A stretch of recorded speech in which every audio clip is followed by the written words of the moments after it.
Sa nakalipas na mga araw, ang ating bansa po ay nakaranas ng masasabi natin na kalamidad, bunga ng habagat at bunga ng mga magkakasunod na mga bagyo. At the same time, nasasaksihan din po natin yung mga kababayan natin na napahamak dahil po sa nangyari pong terroristic na activity doon sa Red Sea, sa kanilang paglalakbay. At sa nakalipas din po na mga araw, nakita din po natin yung namumuo na gyera sa pagitan ng Thailand at sa Myanmar. So it seems that kaliwa, kanan, harapan at likuran, nakakaranas po ng iba't ibang mga pagyanig ang mundo. At makikita po natin na marami pong mga tao ang naghihirap, marami pong mga tao ang nagsasuffer dahil po sa iba't ibang uri ng kasamaan na ito. Different kinds of evil. So ang evil ay hindi lamang spiritual, ang evil din ay physical. Ang evil din ay systemic, na may kinalaman sa sistema na nangyayari po sa atin pong lipunan. Kung kaya't hindi na natin maintindihan kung anong klaseng emosyon ang maaring tumatakbo sa ating puso, sa ating mga isipan as we respond to this news. Pero mga minamahal sa ating Panginoon, meron pa rin tayong pwedeng magawa sa sitwasyong ito. We can still pray sa ating Panginoon. Maari pa rin po tayong manalangin. Amen. Prayer is always coupled with action. Amen. Ang panalangin po ay may kakambal na gawa. When we pray, we act. Pwede bang sabihin natin? When we pray, we act. Yan.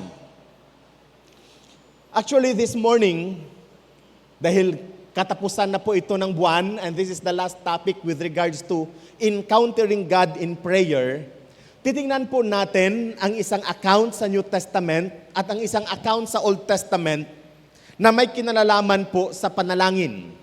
Sila po ay nanalangin sa Panginoon at tingnan natin kung ano po ang nangyari sa kanila. Sa passage na ating binasa ngayon sa Acts chapter 12 verses 1 to 17, makikita po natin ang isa sa mga yugto sa buhay ng iglesia. Ang iglesia ay nakaranas ng persecution sa kamay ng Jewish leaders. Sino yung Jewish leader na ito? Ito ay si Herodes. The name Herodes ay hindi po totoong pangalan ng tao. It is a title of a ruling family. So iba po yung Herodes na nagpapatay ng mga bata sa pagbukas ng Gospels nung ipinanganak ang Panginoong Yesus. Iba din po ang Herodes na nagpataw ng parusang kabatayan sa ating Panginoong Hesukristo. At iba din po ang Herodes na atin pong natunghayan sa chapter na ito. So iba-iba pong tao yon. O parang Pharaoh doon sa Egypt. Parang Caesar naman sa Roma. Titles of rulers. Ngayon ang iglesia ay nakaranas po ng persecution una sa kamay ng mga religious leaders, ng mga Pariseyo, ng mga Saduseyo, ng mga pari, ng mga eskriba. And it spelled out into political arena. Mga politiko na ang nagpipersecute sa mga Kristiyano. Ano ang dahilan kung bakit pinipersecute ng mga politicians ang mga Kristiyano during the time? Sapagkat nakita nila paborable para sa mga mamamayang mga Hudyo ang kanyang action sa pagpatay o pagbilanggo ng mga Kristiyano. Paborable. Nakita nila favorable. Nakita nila bumabango ang kanilang pangalan sa sambayanan, sa madlang people.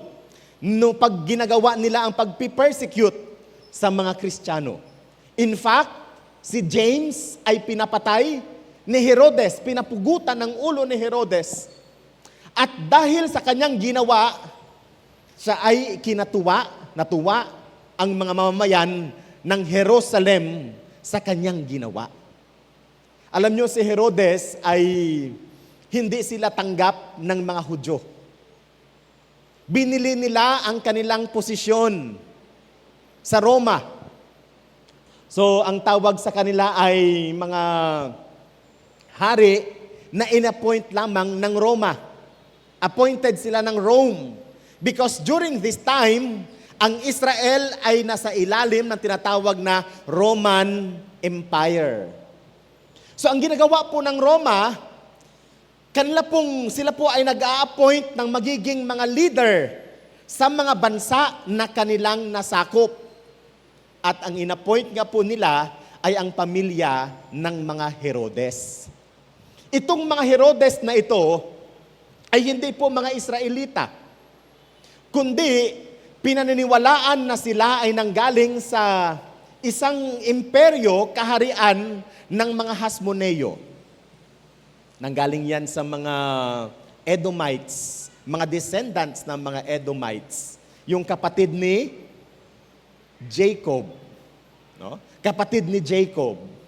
At alam po natin sa istorya ng Biblia, ang mga anak ni Esau at ang mga anak ni Jacob ay magkalaban dahil nga po sa hindi nila napagkasunduan o hindi po nila naayos na sigalot ng kanila pong mga magulang. Kaya napakahalaga sa mga magkapatid, pag mayroon pong problema, ay dapat inaayos agad nang sa gayon ay hindi na maipamana sa mga anak at saka sa mga kaapo-apuhan. Amen! Praise the Lord! So hindi tanggap ang mga Herodes ng mga Israelita sapagkat sila po ay kabilang sa mga grupo ng mga tao na historically kalaban nila. Kaya ang ginawa po ng unang Herodes, si Herod the Great, pinaayos niya ang templo. Pinalaki niya ang templo. Dinoble niya ang laki ng templo. Kaya yung templo na kung saan si Jesus ay pumunta at nangaral, yun ang templo na pinaayos, pinaganda, pinalawak ni Herod the Great. But of course, in the process of time, napapalitan din naman kasi hindi naman tumatagal ang buhay ng tao at naghahanap sila ng paraan upang sila ay maging katanggap-tanggap sa mga Hudyo. Now, napatay si Santiago. Napugutan ng ulo si Santiago. Kasunod po nito, nagbalak si Herodes na lalo pang pabanguhin ang kanyang pangalan. Kung kaya't kanya din pong ipinadakip si Pedro. Ipinadakip niya si Pedro. Si Pedro ang isa sa mga alagad ng ating Panginoong Hesukristo. Isa siya sa 12 ng mga alagad, kagaya din ni Santiago. Ngayon, noong nakakulong si Pedro, alam nila ang kahihinatnan ng kanyang pagkakulong. Parusang kamatayan. Parusang kamatayan. Yun ang maaring kahihinatnan ng pagkapiit ng Apostol Pedro. So ano po ang ginawa ng mga Kristiyano sa verse 5? Ang sabi ng salita ng Diyos, so Peter was kept in prison, but the church was earnestly praying to God for him. Pansinin po natin ang nature ng kanilang pong pangalan. Earnestly. Sa ibang version, persistently. Sa Griegong salita, it implies fervent, unceasing prayer.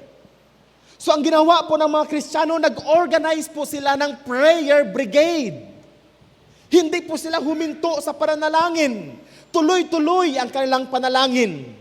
The church is not just praying once, but they were gathering together in unity, continually bringing Peter before God. So ano po ang nangyari sa kanilang pong panalangin? The Lord answered their prayer. Pwede ang pakisabi, the Lord answered their prayer. At pwedeng sabihin natin sa ating katabi, kapatid, nakikinig ang Diyos sa ating dalangin. It is. Ang Diyos ay tumutugon sa bawat dalangin po natin. And in this account, makikita po natin, it is a supernatural answer to their prayer. Kahit si Pedro mismo hindi makakapaniwala. Ano ang sabi ng salita ng Diyos? Ang kanyang isip, pangitain lang, vision lang. Hindi siya makapaniwala. Ang isip niya, pangitain lang, vision lamang. Ilang instances po sa buhay natin na masasabi natin na hindi tayo makakapaniwala sapagkat tinugon ng Diyos ang ating dalangin. Meron po ba tayong kwento? Meron po ba tayong testimonya na masasabi natin, hindi ko talaga mapapaniwalaan. Ginawa ng Diyos, binigay ng Diyos, tinugon ng Diyos ang aking dalangin. Ang isip ko lang noon, doon ako sa Santa Fe at saka magasaka ng niyog. O magapamunit sa dagat. O maging mag-aararo doon sa tubigan na hindi naman amin. I don't know what will happen to my life. Pero hindi ko alam kung bakit ganito ang ginagawa ng Diyos sa buhay ko. Alam niyo, merong ginagawa sa buhay natin that we are not expecting of. You can just pray to the Lord, Lord, let your will be done on my life. And you will be surprised kung ano ang kayang gawin ng Diyos sa buhay natin. Sa aking memorya, nakasakay lang ako ng barko noong high school na ako. Sa aking memorya. Pero alam ko pala, Ma Helen, nung baby pa lang ako, kapapanganak pa lang sa akin, biyahe-biyahe na daw ako, sabi ni nanay. Pero in my earliest memory, yung kaya kong maalaala, high school na ako nakasakay ng barko. High school din ako nung nakasakay ng jeep. Kasi doon sa Santa Fe, wala namang, may jeep naman, pero papunta ng Looc, papunta ng Ujongan. So hindi kami lumalabas ng Santa Fe. Bibihira lang makasakay ng tricycle. Hindi din ako nakasakay ng single noon. Noong mga time na yon. Nakasakay ako ng jeep kasi nagkaroon ng announcement doon ang Ginbirayan National High School. Third year high school pa ako noon, Mama Helen. Sabi ng principal namin, bukas may quiz bee sa Looc. So sabi nung principal. So hindi namin alam kung sino ang sasali sa quiz bee. So nag-appoint. Ikaw ang mag-quiz bee sa science, ikaw mag-quiz bee sa math. Ako naman ang napili na mag-quiz bee sa English. So kinabukasan na ang quiz bee. Sabi noong principal, Andrew, ako ang mag-coach sa iyo. Umuwi ka sa inyo ngayon, kuha ka ng gamit, balik ka dito sa school, kasi magko-coach sa iyo buong gabi, kinabukasan, biyahe tayo. Sige, ganun ang nangyari. Hindi namin alam, may mga quiz bee during that time. So, kinabukasan, laban sa quiz bee. Pero first time kong sumakay ng jeep. Third year high school. I cannot imagine myself na sasakay po ng eroplano. Hindi ko na-imagine na sasakay ng eroplano. Kaya every time na may dumaan po ng eroplano, sumisigaw-sigaw kami, pasakya kami. Ganun ang ginagawa namin. Pag doon kami sa bundok, sa Tagaytay ng bundok namin, at mayroong eroplano na dumadaan, sumisigaw-sigaw kami. Pero, pag may dumaan naman na jeep, tumatago kami sa culvert. Kakaiba nung unang panahon, ano? I cannot imagine doing these things na pinapagawa ng Diyos sa aking buhay ngayon. It is because in a point in my life, I asked the Lord, let your will be done in my life, God. Panginoon, mangyari po ang inyong kalooban sa aking buhay. So the same is true with Peter. Isip niya guni-guni lamang. Isip niya pangitain lamang. Isip niya vision lamang ang nangyayari sa kanya. Maari bang masasabi natin na ito ay isang psychological lamang na isang phenomenon sa buhay ni Peter. As he contemplate the day of his death, that his day of his death is coming, naiisip niya, sana mapalaya ako sa piitan na ito. Sana mapalaya ako sa kulungan na ito. So nakita niya, meron pong tumapik sa kanyang balikat, meron pong lumapit sa kanya, at sa pagkatapik na yon, ang kanya pong anong tawag dyan, handcuffs, ay nahulog sa lupa, nabuksan ang pinto, at siya nakakalabas mula sa unang pintuan, ikalawang pintuan na hindi namamalayan ng mga gwardya. Just imagine, napakagandang panaginip. But he realized, it is not a dream. It is not a vision. It is not an imagination. It is real. Amen. Totoo pala. Totoo pala na nangyayari yun sa kanyang buhay. May ginagawa ang Diyos sa kanyang buhay. So nung nahimasmasan si Pedro, nasa labas na siya ng kulungan. Ano ang sabi ng salita ng Diyos? Sa verse 12, nang maunawaan niya ang nangyari, nahimasmasan si Pedro, nasa labas na siya ng kulungan. Nagpunta siya sa bahay ni Maria na ina ni Juan na tinatawag ding Marcos. Maraming nagkakatipon doon at nananalangin. Tingnan nyo. Simula ng araw na ikinulong si Pedro, nanalangin na ang mga Kristiyano. Tuloy-tuloy ang kanilang panalangin. Tuloy-tuloy ang kanilang pagtitipon para idulog sa Panginoon ang kanilang kapatid. And now, nung nakalaya na si Pedro, patuloy pa rin silang nanalangin. Patuloy pa rin sila nanalangin. So ang ginawa po ni Pedro, kumatok sa pinto at nanawagan. At meron pong isang katulong na ang pangalan ay si Rhoda na lumapit doon sa pinto at na-recognize niya boses ni Pedro. Boses ni Pedro yung kumakatok, yung tumatawag. Maaring tama din ang kaisipan ng ibang mga kapatid. Baka ikaw lang ay, anong sabi nila? You're out of your mind. Sa verse 15.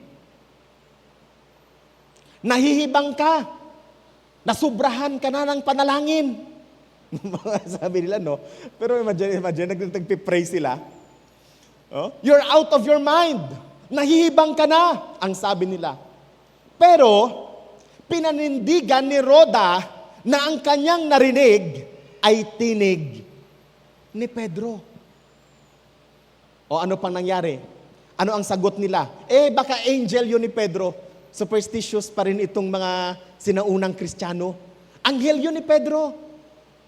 Doon sa amin, dahil sa bundok ang bahay namin, pag may tumawag sa iyong pangalan, huwag ka agad sumagot.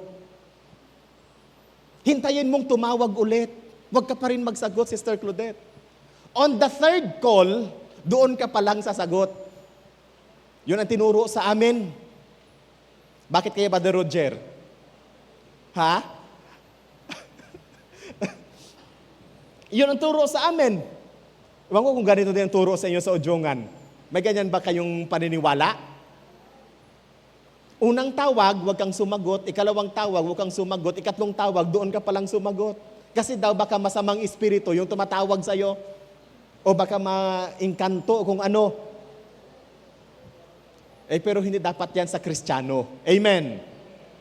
Hindi dapat yan sa Kristiyano. Ano din itong mga Hudyo na ito? Ang sabi nila, ay baka angel yun.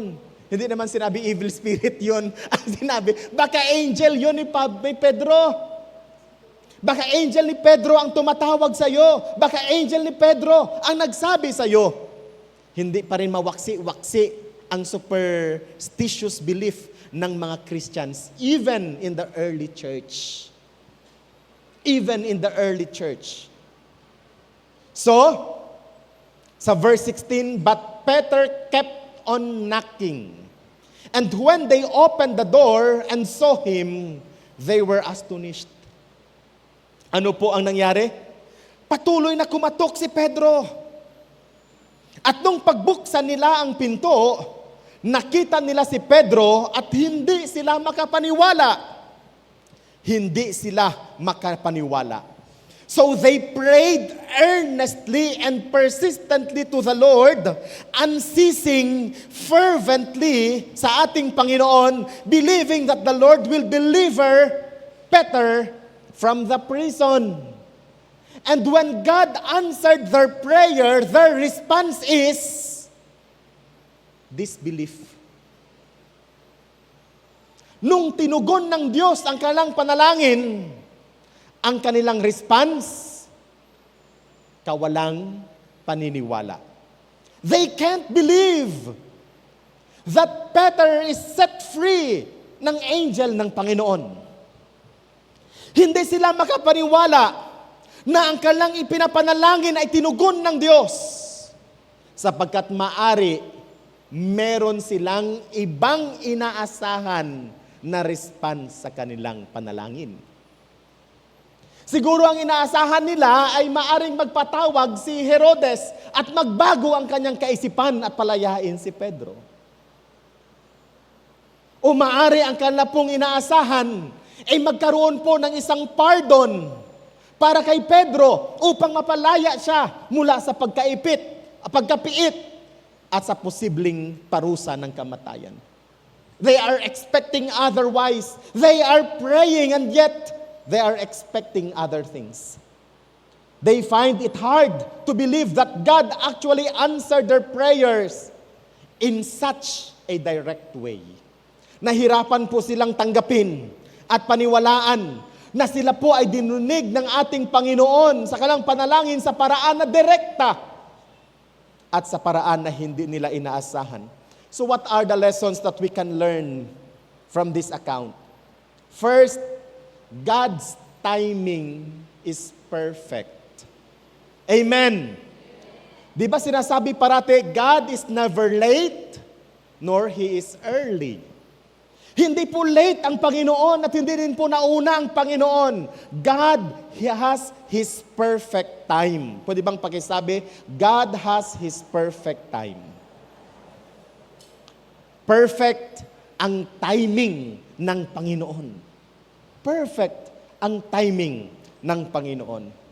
Many instances sa ating mga buhay na masabi po natin, perfect ang timing ng Panginoon.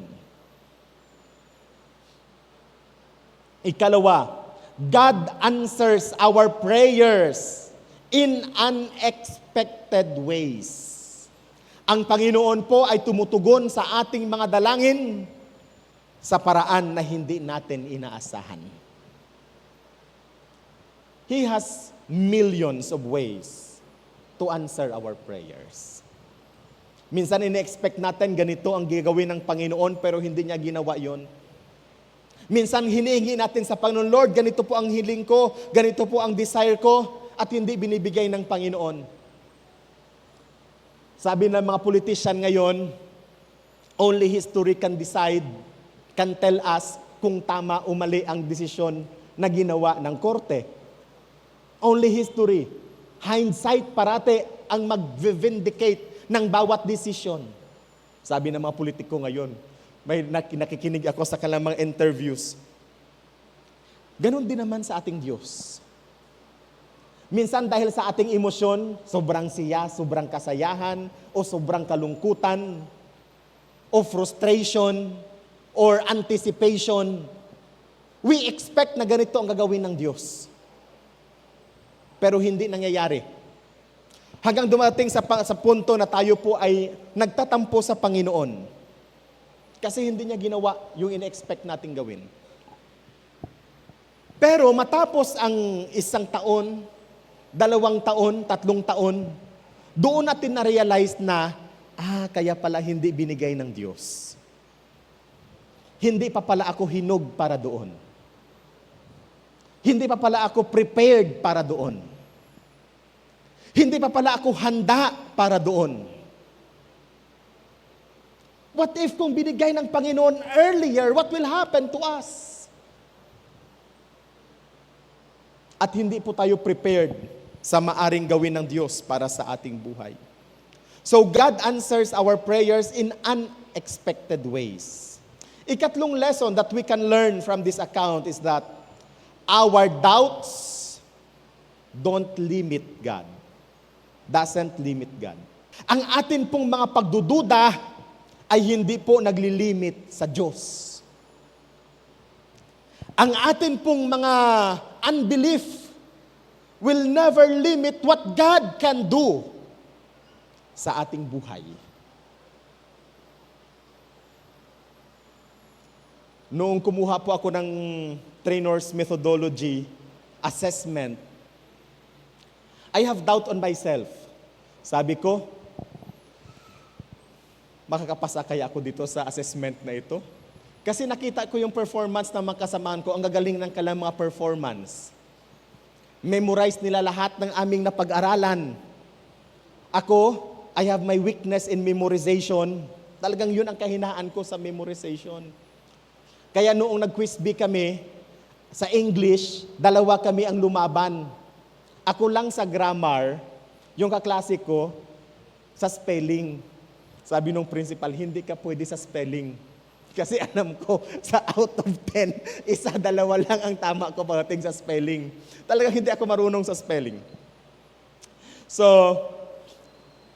sabi ko sa Panginoon, Lord, makakapasa kaya ako sa assessment na ito? Bahala na po kayo, Panginoon. Kasi ang gagaling ng mga kasamahan ko. E di nung nandoon na sa interview portion na ibibigay na sa amin yung result ng assessment, tinanong ako, ano sa palagay mo ang grade mo as outcome of this assessment? In 1 to 10, ilan ka doon? Sabi ko, sa isip ko, bigyan ko naman ng chance ang sarili ko. 6 po, sabi ko ng ganyan. Alam nyo, sa assessment sa TESDA, hindi 60 o hindi 75 ang passing. It is 80%. Sabi nung assessor, di bagsak ka, sabi niya. Sabi ko, ay bahala na po. Tapos pinakita niya sa akin yung result. Ako po'y maiyak-iyak at halos tatalon-talon ako during the time. Kasi nga, hindi ko inasahan makapasa ako sa assessment. So purihin po ang Panginoon. The same is true noong 2009. Graduate ako sa Bachelor of Secondary Education ng 2008. Tapos kailangan kong tapusin ang aking Bachelor of Theology sa Bible School. Kaya hindi ako kumuha ng examination noong 2008 mismo. Not knowing na yung examination for 2008 is the last examination for our batch. Kasi nga, pumasok yung new curriculum. So, aral ako ng aral sa Bible School. Wala akong chance para mag-study at mag-review. Nag-file ako ng examination ng October. October ang exam. So, nag-file ako. And then, dumating po yung October. Ang schedule ng aking exam ay sa La Consolacion College. Wala din akong alam sa Manila. Nakailang mura ang aking narinig doon sa tindera na aking tinanong. Kasi pabalik-balik ako sa kanya kung saan ang daanan. Sa kahanap ko ng La Consolacion College, nakapasok ako sa gate ng Malacanang. Wala akong alam sa Manila. Sabi niya, pa saan kayo, sir? Sabi ko, punta po ako ng La Consolacion. Sabi niya, ba't ka mag-La Consolacion? Hindi ito ang La Consolacion. Hinanapan ako ng ID, Mama Helen. Noong mga sundalo doon.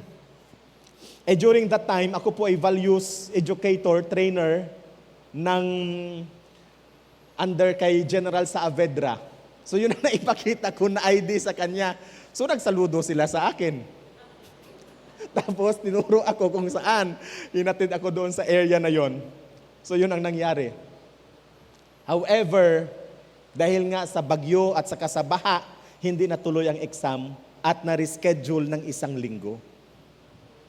So, Nandoon ako sa Translators Association of the Philippines, tumutulong-tulong kay Ate Lani sa kanyang office. Sabi niya, yan ang laptop. Mag-review ka, sabi niya. So pina-search ako sa internet, mag-review ka. So 1 week din ako naka-review gamit ang laptop niya. And then noong dumating po ang examination, nakaupo ako doon sa upuan.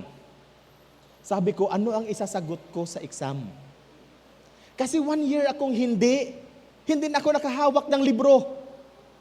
Hindi na ako nakabasa ng mga libro na aming pinag-aralan simula 1st year hanggang 4th year. Kasi nakafocus ako sa aking pag-aaral sa theology. Hindi din ako naka-review. Lahat ng mga kasamahan ko, nag-review, ako lang hindi. Review ako 1 week. At saka kung ano lang nakikita ko sa internet. At ang nire-review ko lang din, Brother Alan, yung interest ko lang din. Mahirap ito pag self-review, yung interest mo lang ang gusto mong iaral. So habang nandun ako sa upuan, naghihintay sa examination papers, hindi ko alam kung anong gagawin ko. And then sinabi ko sa Panginoon, Lord, kayo na po ang bahala. Gagamitin ko ang result na ito para sa inyong kaluwalhatian. Tapos sabi ko sa kanya, dahil October ngayon, Lord, birthday ko, pa-birthday mo lang din sa akin. Pero, ano man ang mangyari, maglilingkod pa rin ako sa iyo. So yun po ang nangyari. Nakalipas ang examination. Hindi ako nag-expect na ako din ay makapasa. Pero salamat sa Diyos, ang pabor ng Panginoon, noong 2009, nakapasa din ako sa Teacher's Board exam. Purihin po ang Panginoon. Do not let your doubts limit God. Huwag po nating hayaan na ang ating mga pagdududa ay maglilimit sa pwedeng gawin ng ating Panginoon. And lastly, last lesson for this, prayer is a community effort. Ang panalangin po ay effort ng lahat. Effort ng lahat. So we encourage everyone to pray for one another. Kung hindi man kayo makapunta dito sa ating bahay-sambahan, nasa GC natin palagi yung mga prayer requests. Ipanalangin po natin. Sama-sama po nating ipanalangin ang bawat isa. Sama-sama po nating ipanalangin ang pangangailangan ng ating mga kapatid. Prayer is a community effort. Sa 1 Chronicles, chapter 4, verses 9 to 10, ito po ay isa rin sa mga halimbawa ng prayers na makikita sa Biblia. Tingnan po natin. 1 Chronicles chapter 4 verses 9 hanggang 10.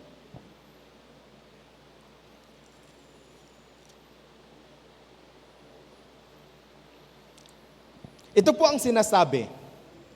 Si Jabez ay higit na marangal kaysa mga kapatid niya. Jabez ang ipinangalan sa kanya sapagkat sabi ng kanyang ina, masyado akong nahirapan nang ipanganak ko siya. Ngunit nanalangin si Jabez sa Diyos ng Israel at sinabi, pagpalain po ninyo ako, palawakin ninyo ang aking lupain, samahan po ninyo ako at ingatan sa anumang kasawi ang makakasakit sa akin. At ipinagkaloob ng Diyos ang kanyang kahilingan. Napaganda itong halimbawa na ito ng prayer of Jabez. Napakagandang halimbawa.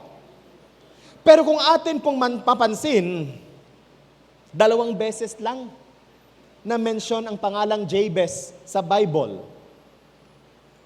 Sa chapter 2, verse 55 ng 1 Chronicles, at dito po sa chapter 4, verses 9 to 10 ng same na aklat.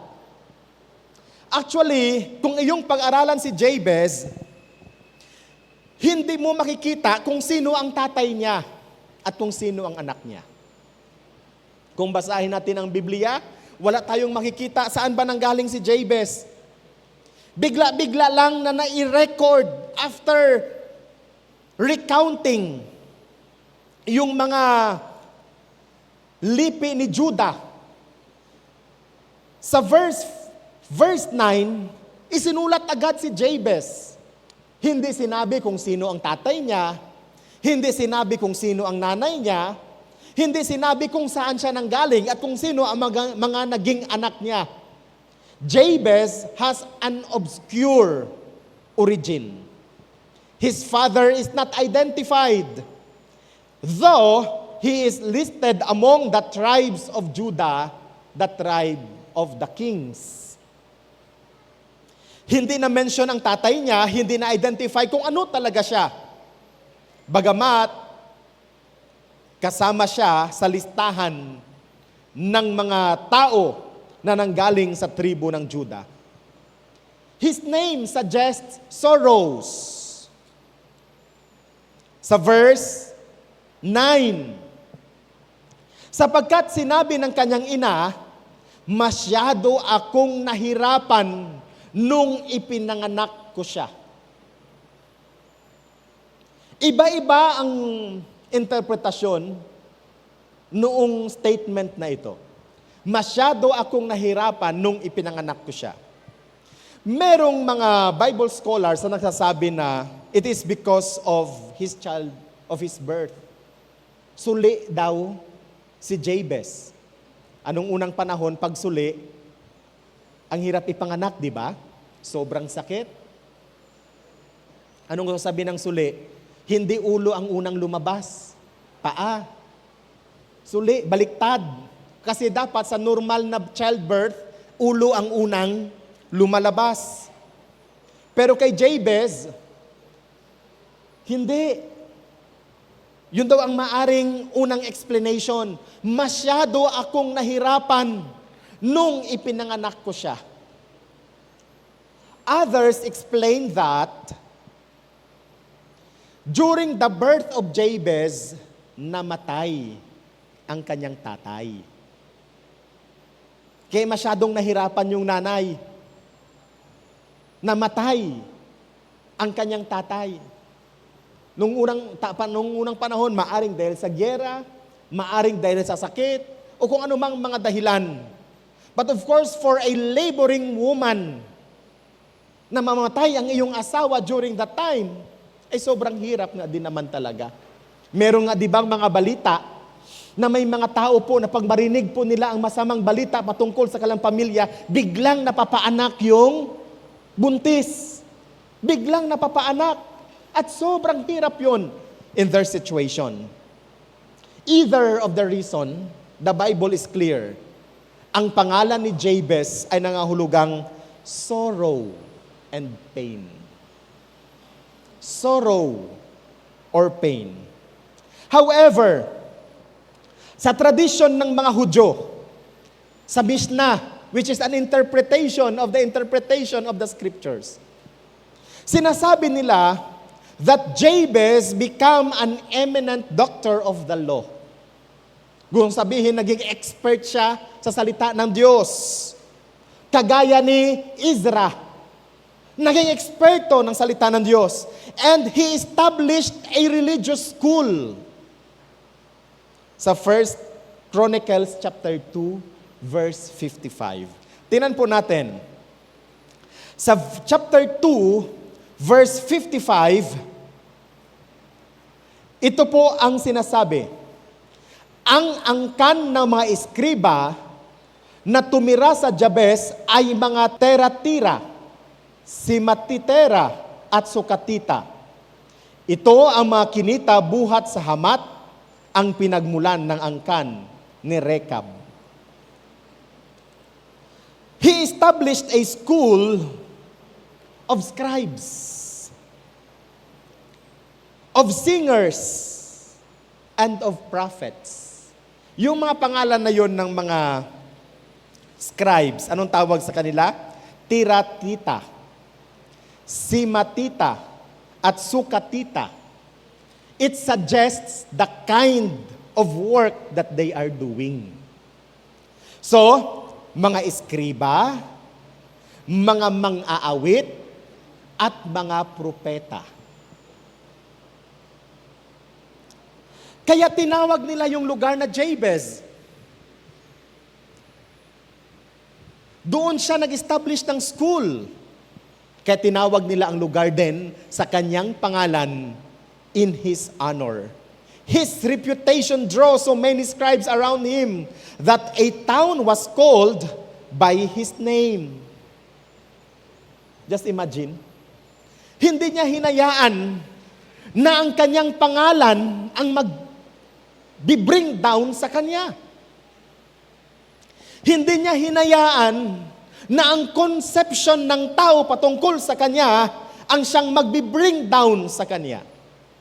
Pansinin po natin, sa verse 10 ng 1 Chronicles chapter 4, verse 9 rather, si Jabez ay higit na marangal kaysa sa mga kapatid niya.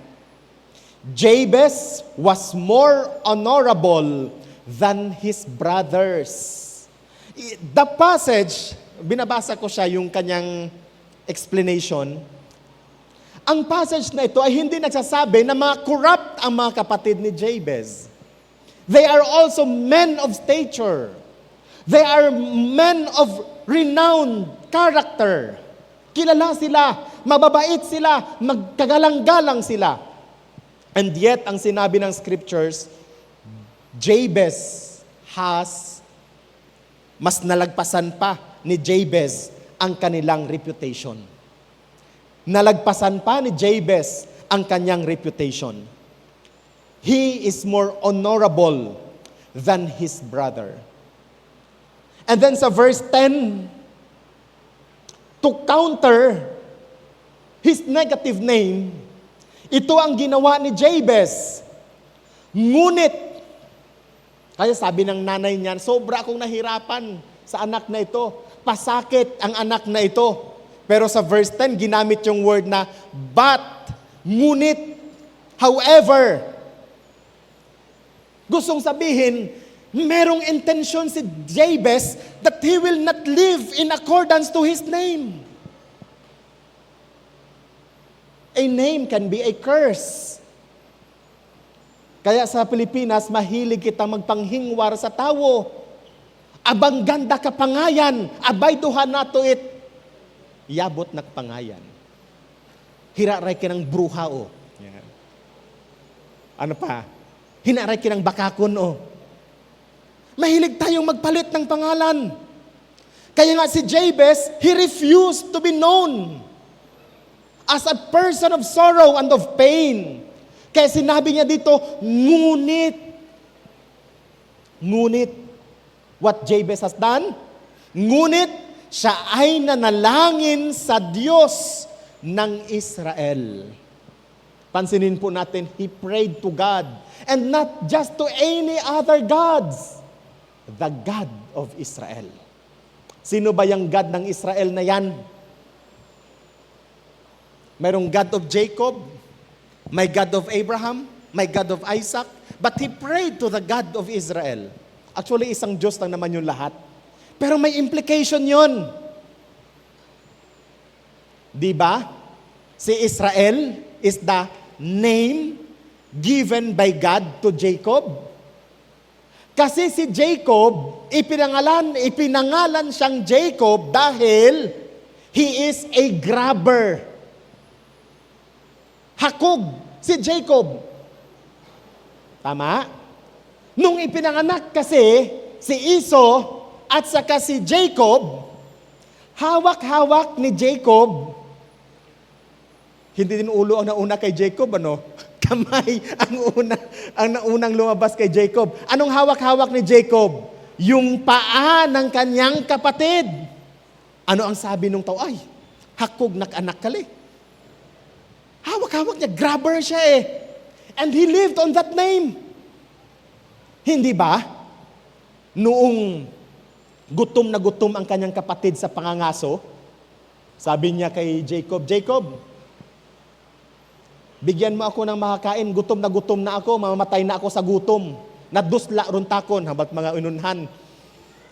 Nagutom na ako. Sabi ni Jacob, ay hindi pwede, meron akong niluto dito, pero hindi pwede sa iyo yan. Sige na, pagbigyan mo na ako. Ano ang sagot ni Jacob? O sige, pagbibigyan kita, basta ibigay mo sa akin ang karapatan ng pagiging panganay. Hakog na klaseng tao. Tama? Tama, no? Kanyang pinagsasamantalahan ang kahirapan ng iba. Anong klaseng tao kaling si Jacob? Kaya ang mga pangalan sa Biblia may meaning at nangyayari sa buhay ng tao.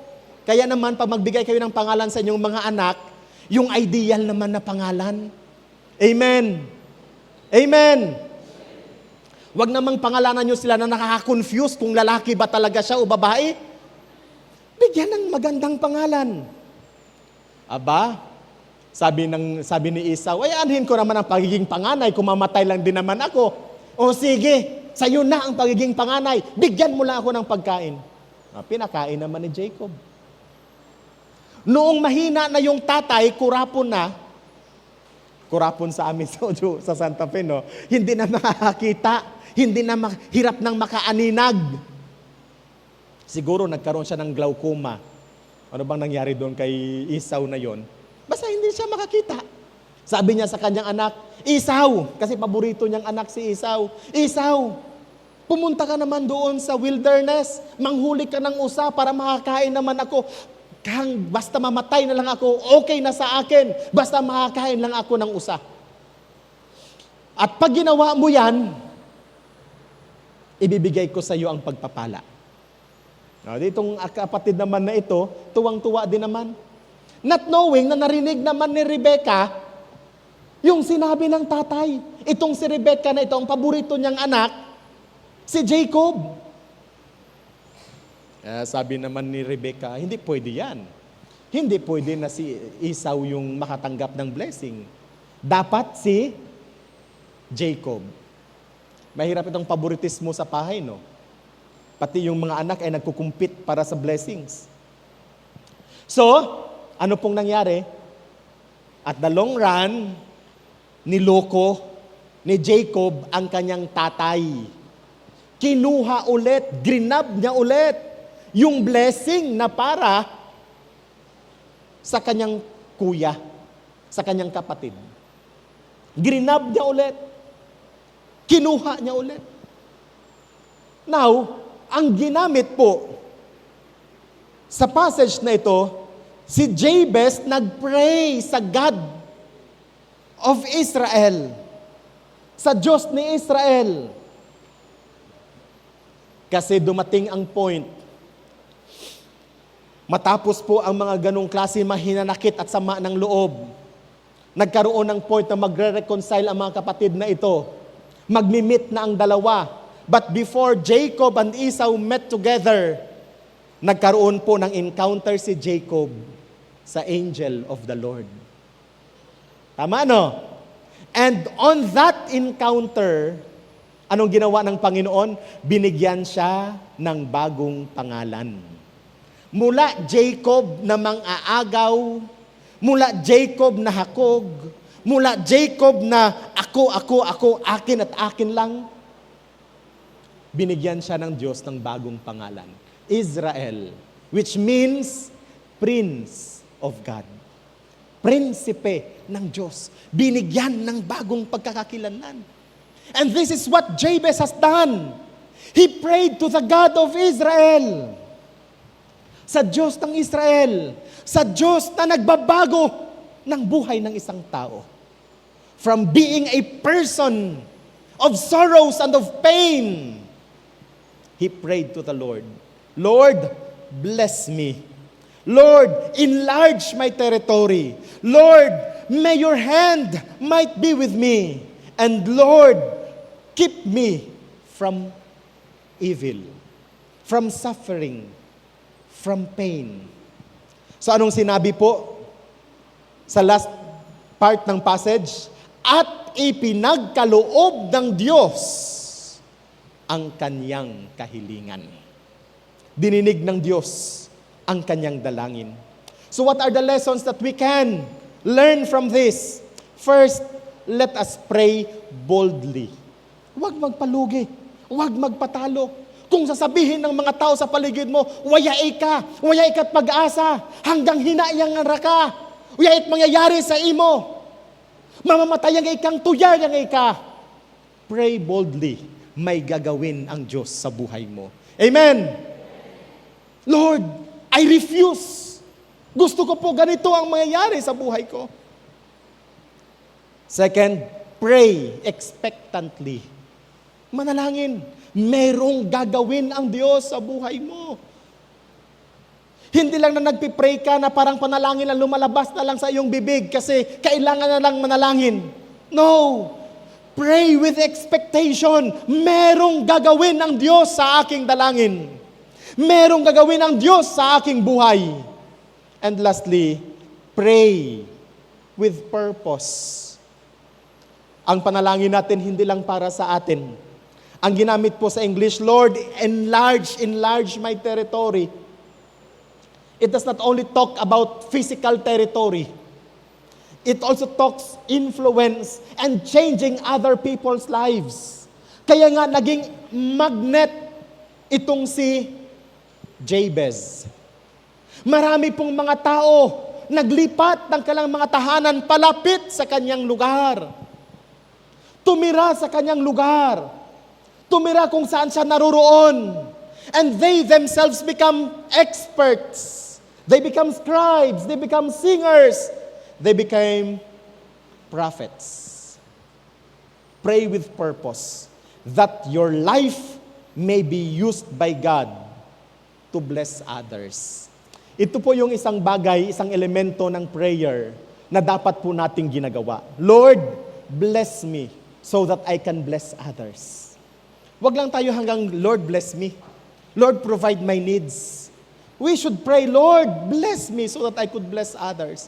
Lord, provide my needs so that I can also provide the needs of others. Lord, help me so that I can help also others. Amen. Yun dapat ang ating ipinapanalangin. Hindi lang dapat humihinto hanggang sa atin lamang ang ating panalangin.